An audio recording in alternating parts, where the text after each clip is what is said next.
they said, you're very talented, but we just don't see what you're able to do. We just don't know where we can put you. And oh man, that is like that red rag in front of a bull. That's like, if someone says that you can't, I'm very much like, oh no, who will? Who will? Filmmaker Magazine presents Back to One with Peter Rinaldi. Dominic Burgess is an actor. He sat down with me in cyberspace to talk about the work. Is there a typical way that you like to begin your preparation process when you get a new script and it's a new character that you have to step into? No, there's no typical road at all for me. Every role is so different in terms of you could give me 13 pages of material and I could look at it and speed read through it and think to myself, great, got a handle on it. And the lines have already started to sink in just through reading it through once. And then you could give me 2 pages with just a smattering of lines and my brain will refuse access. My brain will just shut off and say, nope, those lines aren't going in. And then it depends if it's based on a real life person or if it's fictional or I'm gay and I've been struggling lately with auditions that have come in for gay roles that are run by sort of a heterosexual or heteronormative team, I guess, and then putting an audition on tape and getting notes back that I am not being flamboyant enough, or I'm being too flamboyant, or I'm being too queeny, and having trouble as a gay man then adjusting to what I think a straight person's perception of what a gay character should be. So that's been something that I've been navigating recently that has been frustrating. But in terms of if I have a method myself, no, I went to a drama school where we would have outside directors come in every term and we would do public productions every 6 weeks and then have half term and then do another production. And so that really opened up my eye and everyone in my year or the drama school to not be set on a certain modality of working.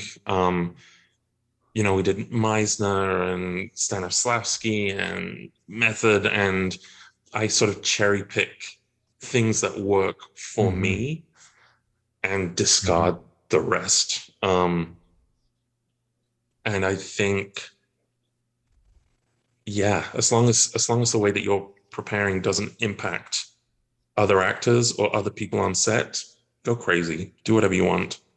I hope you'll take this as a compliment.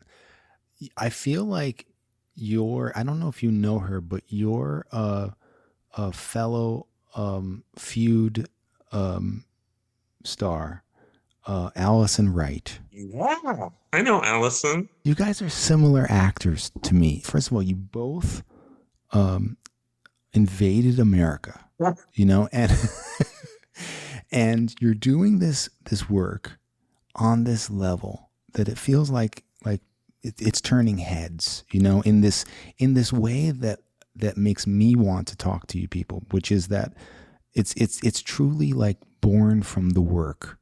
But so she came to America to go to school, but why and how did you get here? And when was that? Like, what made you want to come here? Because of course, England is a beautiful place to flourish as an actor. Yeah, it's a big question, and I was raised on Star Trek and X-Files and Buffy and Twin Peaks and everything that I watched growing up was American programming. I didn't watch, I don't know, for whatever reason, I just never really watched a lot of British programming other than Casualty on BBC on Saturday nights. And now I have my Amazon BritBox subscription, so I can still do that. It's my one British show. Yeah. I loved drama school so much.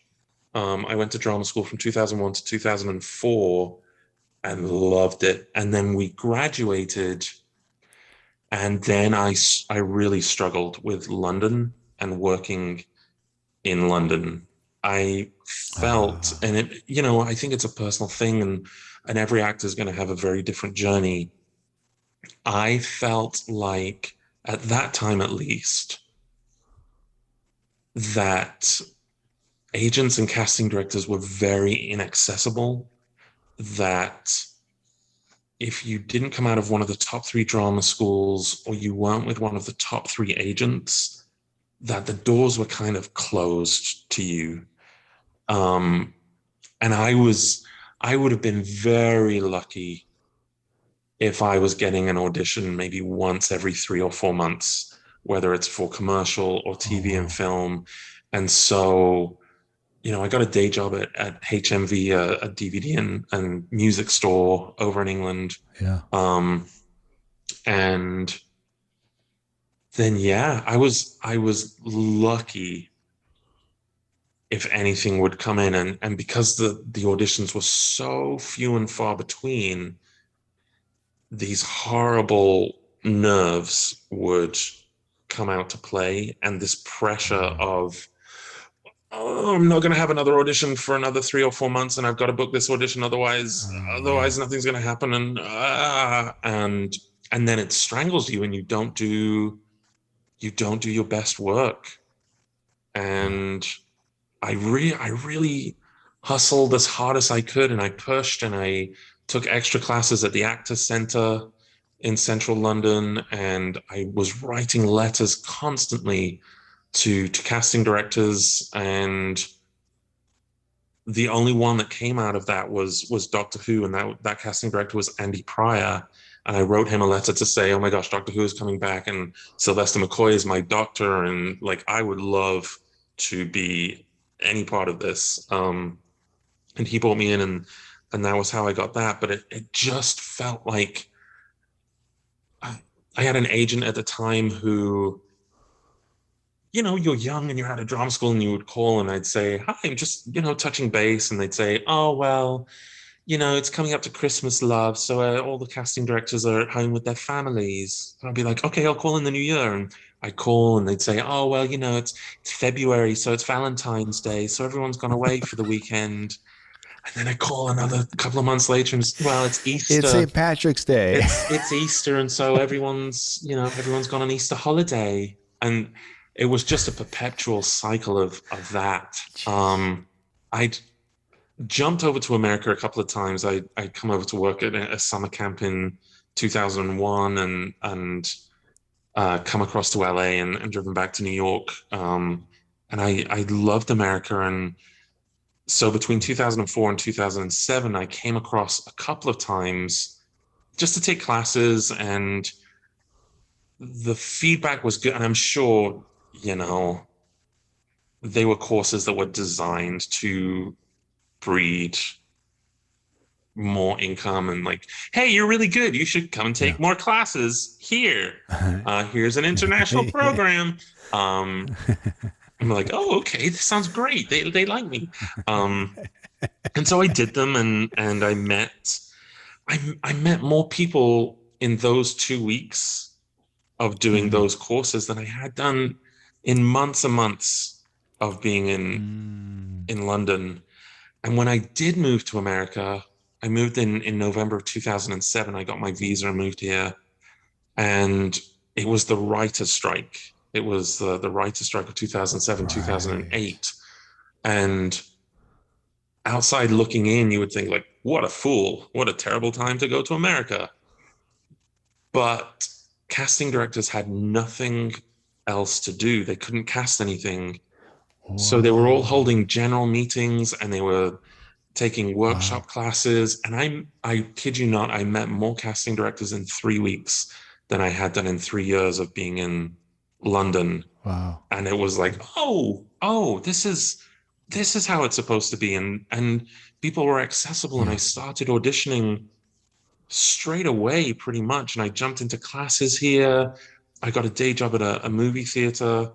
And pretty quickly, I was getting co-star auditions. And then I think within 6 months, I booked the first co-star out here. And then things, it was slow, but there was movement of some kind. And what we're hearing already is that it's not just luck or being in the right place. I mean, you had to work. I mean, you had to keep working. You had to keep putting yourself in front of these people. And I mean, like, that's a hard pill to swallow for somebody who's talented, right? I mean, somebody who's talented wants to just say, well, they're going to see me. But on this topic, I heard you talk about how almost everything that has come after that moment you're talking about right here comes from a few auditions for iCarly. Yeah. And you never landed any of these roles. You auditioned for iCarly like 14 times. Never booked anything on this show, and everything that has come after that, you can draw a line, make a line, back to it, draw a line, and back to these failed quote unquote auditions. Can you tell me a little bit about this? Yeah, I mean, that was when I first arrived. iCarly was on there. Was it Victorious as well? Were they two different things? And it was Krisha Bullock and Jamie Snow and Jenny Treadwell in that office. And they are delights. And, I kept going in, and it was probably like English fan number 4 and little tiny roles. And I would go in and I wouldn't book them, but they'd always be so friendly. And they're, I think they've all gone. I think Jamie and Krisha are still together in the office, but Jenny has sort of nomadically gone from office to office and now has her own office. But they're the offices that you go in, and they're warm and welcoming, and you can do your best work, and you're free to fail and have fun and experiment. And I think even to this day, you go into those offices and they say, have fun. And that's like, that's like a red rag to a bull for me. It's like, okay, here we go. Yeah. And I auditioned. Wait. What shouldn't every casting person do this? I mean, doesn't that raise the red thing up for every actor? Oh my gosh. When they say that, I mean, shouldn't this be learned by them? Like, if you want to get the best out of these people, that's your job to find the right one. Why don't you all do this like this? Why don't they do that? I don't understand. I mean, that part. I know it's different now because of COVID and everything is self-tape based, but I know often when an audition comes in and I look at the casting office, I know if I'm going to have a good time or not when I get in the room. If I see something that Wendy O'Brien is casting, I'm like, okay, here we go. This is going to be great. Because you go in there and it's just such a warm, welcoming environment. And UDK and Liz Dean, there are so many offices that do let you play and experiment and explore and redirect, and it feels like a collaboration. And, then there are offices that are like, hit your mark, we want it like this. Okay, thanks. You get one shot, get out. And that's the way it is, and it took me a long time to mentally get around that and to mentally tell myself to have fun.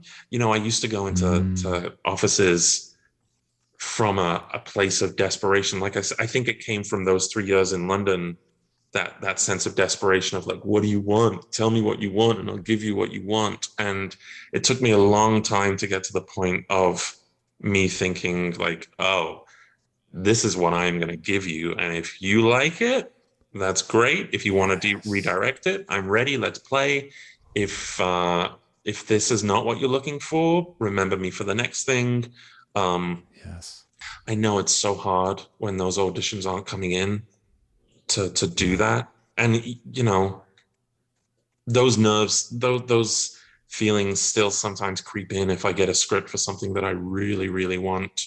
So they kept seeing you, they kept denying you roles, but you must have thought, well, they must like me. They keep calling me back. Like, did you think that they were trying to find something for you? They were trying to. They knew you were good enough for something, and they were trying to just make that a fit. Or were you like, why do these people keep calling me back and not giving me these roles? Yeah, I think so. And I think I would just rephrase what you said in terms of like denying you roles because I didn't feel like That's a I don't terrible feel like thing to casting say. is like denying you something. That makes it sound like they have That's the way malicious intent. that's the way I would think It's of it. like they're How dare you denying deny you. this role that is due to me? You know, I would go in and I would have fun and I would get pinned and a veil checked and it wouldn't work out. And then, you know, the show went off the air and I was like, oh, well, that's it. And then they started working on a new show and they would bring me in. This was around 2007, 2008. And then by 2012, Jenny had moved to Brandy Bryce's office and they were working on Ant Farm for Disney. She had remembered me from all those iCarly auditions, and she had recommended bringing me in for an audition for what was going to be a 3-episode guest star on this show called Ant Farm. And I went in and I booked it. And then Jenny, you know, everyone was then like, "Oh my God, we're so grateful for Jenny for bringing you in for this role in this show." And yeah, that stemmed from iCarly, and then skip to 2017, Jenny had now moved to UDK, and Ryan Murphy was preparing to do Feud, and Jenny had made a vision board of me from stills of Ant Farm next to Wow. stills of Victor Buono and presented Whoa. them to Eric Dawson and Robert Ulrich to say, hey, look at this actor who looks so much like Victor Buono. He's great, bring him in. And that was the first time that I had gone into that office. And then that role happened, and I can trace it all back to Yeah. 13 failed iCarly auditions.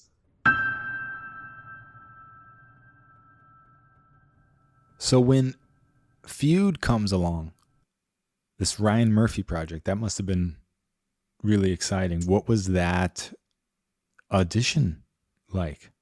You know, the audition process was a little strange in terms of preparation because I think I auditioned for it in March and it didn't start filming until September or October of that year. And so the audition sides were from Whatever Happened to Baby Jane, the film that Victor Buono had starred in.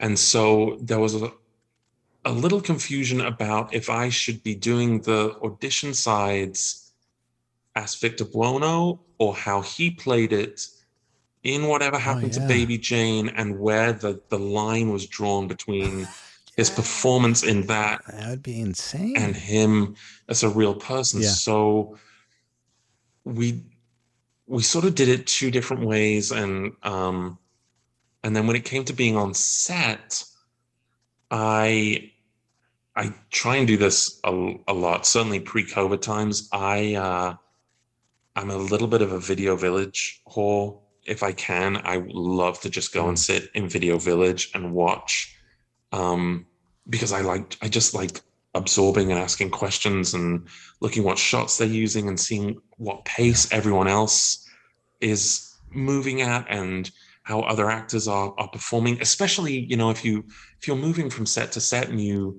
it's a new show and you don't quite get the tone. And I just love being in Video Village So I sat in Video Village and I watched, and I was very nervous, and I met Ryan, who was doing the first episode of Feud that I did, and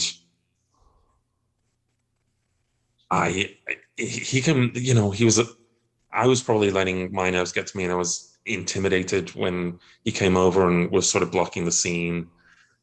And then we did the first take, and I remember the crew laughing. And then Ryan came from behind the camera and gave me a hug and said, "Well, now you're part of the family. The crew loves you. We're going to be on a crazy ride, and we'll see each other again and again and again and again." And then it was like this weight physically lifting in the moment of being like, "Oh, okay.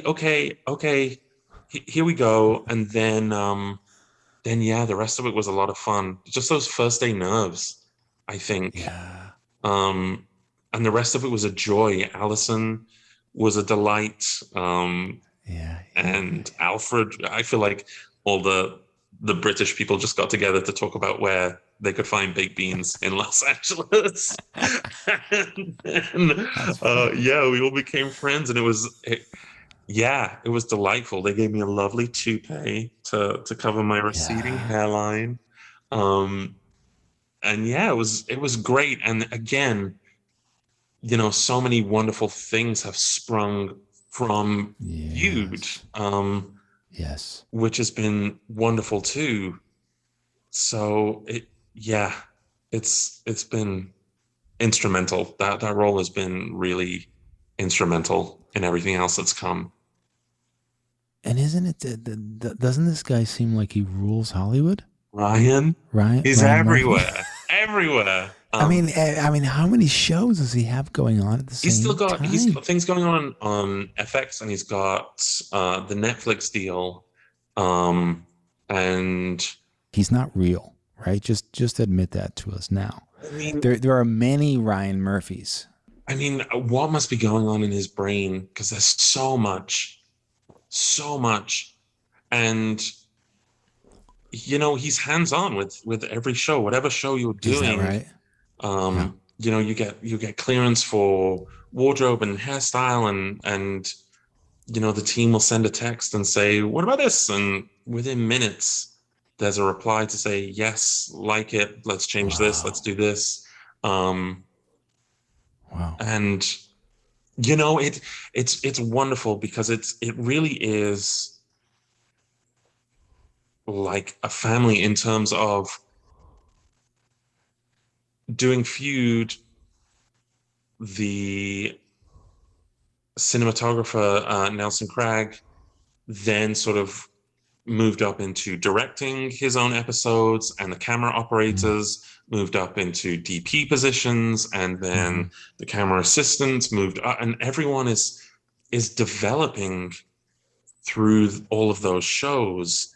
So those camera assistants are now directors, and the PAs are now first ADs, and he has this stable of actors that come into all his shows, and those actors are now directing episodes, and it's a really wonderful opportunity, because you don't get that on a lot of shows, unless I was aware of it through watching Star Trek. But it's like, oh, this Jonathan Frakes guy is now directing episodes, and he's gone on to have a directing career. But yeah, it's like being in repertory theater, I guess, where the actors are getting to do different roles on different shows, and everyone is growing and developing.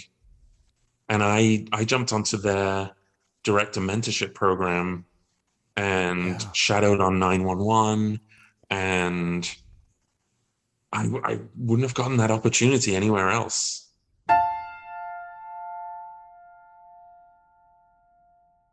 You have talked about how there are different kinds of sets that you have been a guest star on. There's this arms open kind of, we're a family, but hey, you're a new member of our family now for this day. And there's a virtual hug, if not a real hug.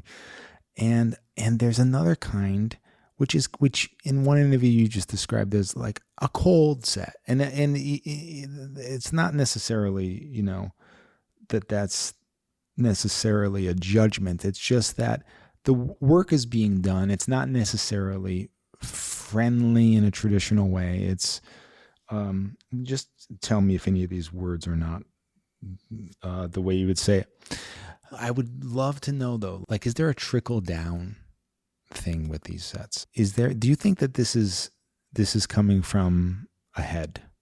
And what is the result of these two different kinds of environments for you? Well, Star Trek Picard, that was the perfect example of arms wide open. I mean, I went for the prosthetics fitting up in Santa Clarita, and then came out of the trailer and they were like, "You want to meet Jonathan Frakes?" I was like, "Yeah, okay."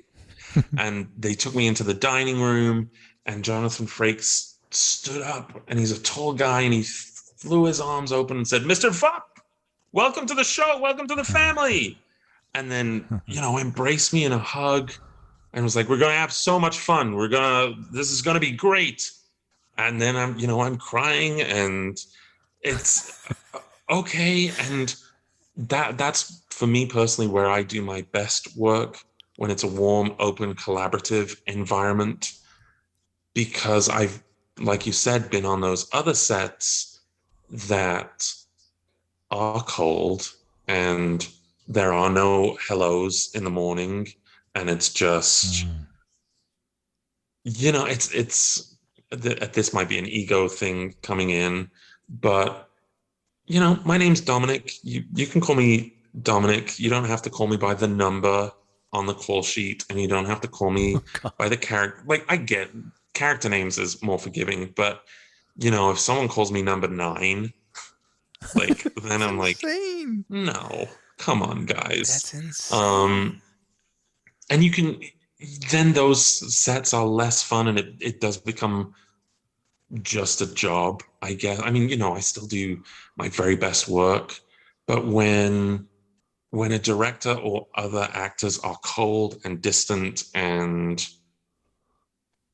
unwelcoming, then I guess, you know, the psychological nerves start coming in. They're like, oh no, they hate me and I'm gonna forget my lines. And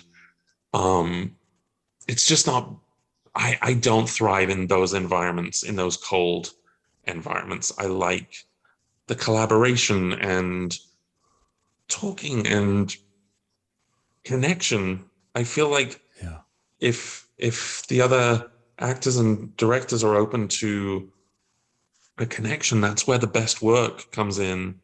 Have you ever been on a set like that, friendly set, and you've seen someone who you think, oh, they're not thriving here, they'd like that cold set? Let me guess, you haven't. And my point is, why aren't they realizing that the better work can be done in these kind of environments? Like, this is not Walmart. Walmart's still going to have the sale. They're still going to ring you up. You're still going to leave with the thing you want. If the environment is not right, because we're dealing with people's emotions here, people are expressing, they're creating. Why haven't they figured out yet that a cold set is not going to work right? I mean, if we look back on the product, if you made me a list, I guarantee you I could look back on that product and be like, oh yeah, I don't know. I feel like now, maybe me 10 years ago would have been on those sets and I sort of towed the line.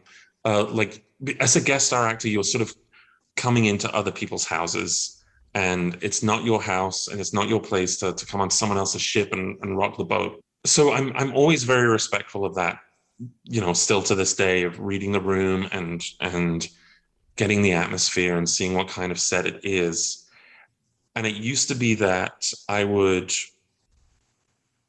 read, and if it's a cold set, then I would go and I would just sit down and stay in my lane and not really talk to anyone.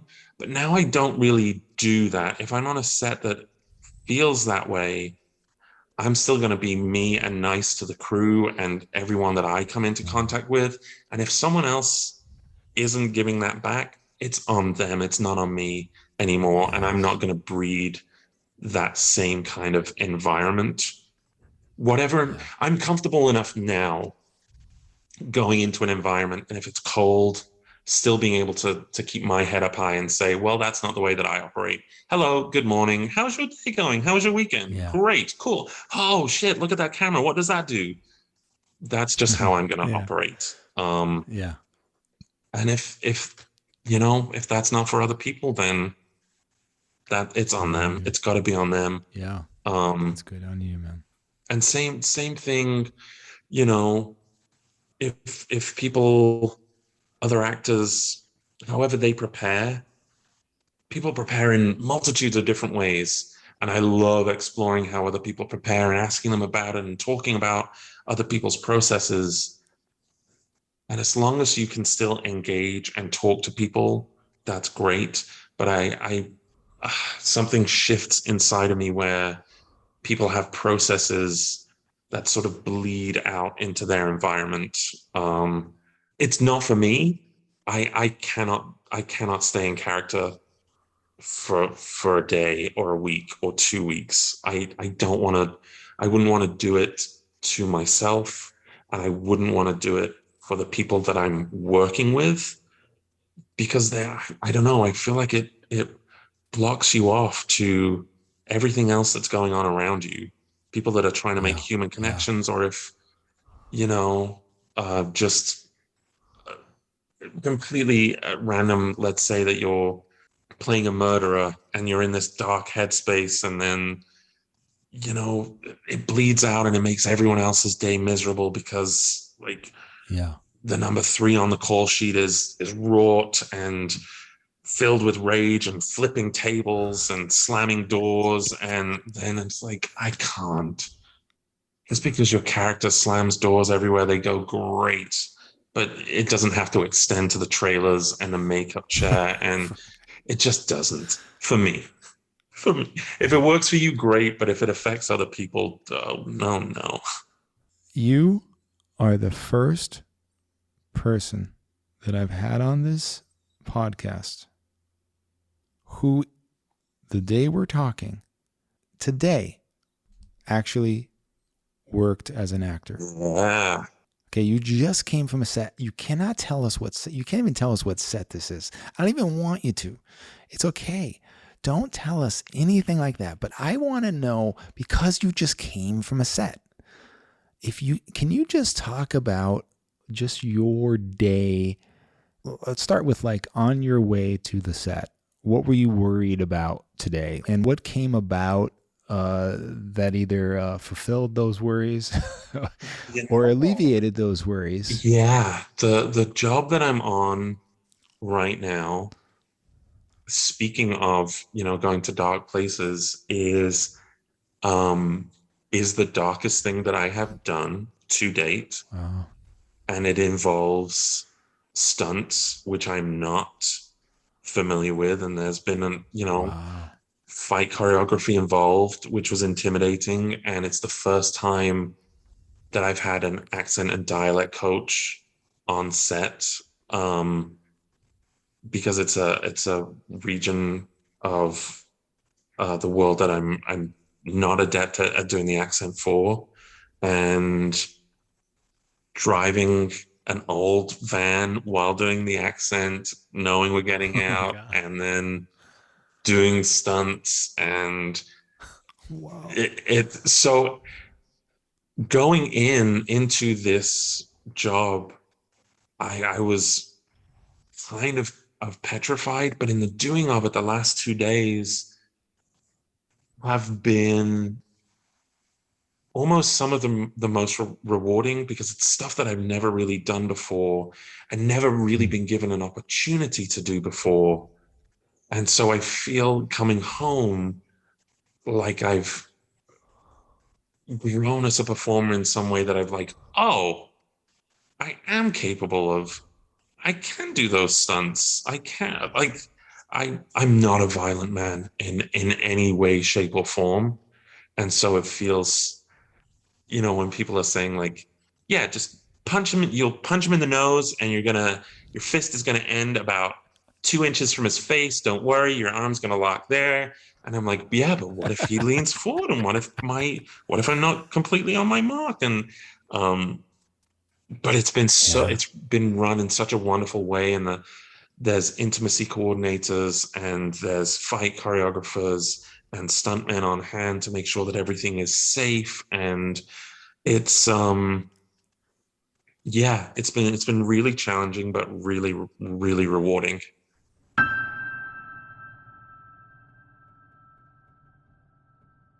I had this day job at a movie theater, and it's minimum wage. It's $8.25 an hour, and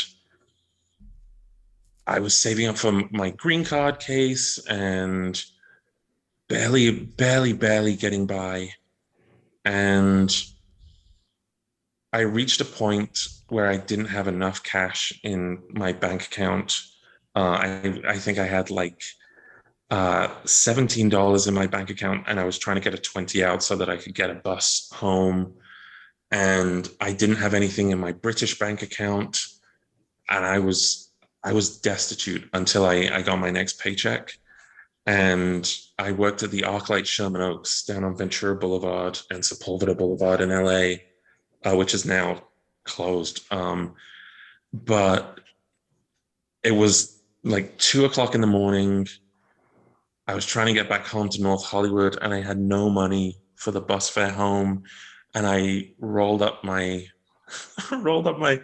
my black work pants and took off my socks and waded into this fountain out in front of the cinema. It's a Cheesecake Factory right there. And I scraped up enough quarters and nickels and dimes to get the 150 bus down Ventura Boulevard at 2:30 in the morning.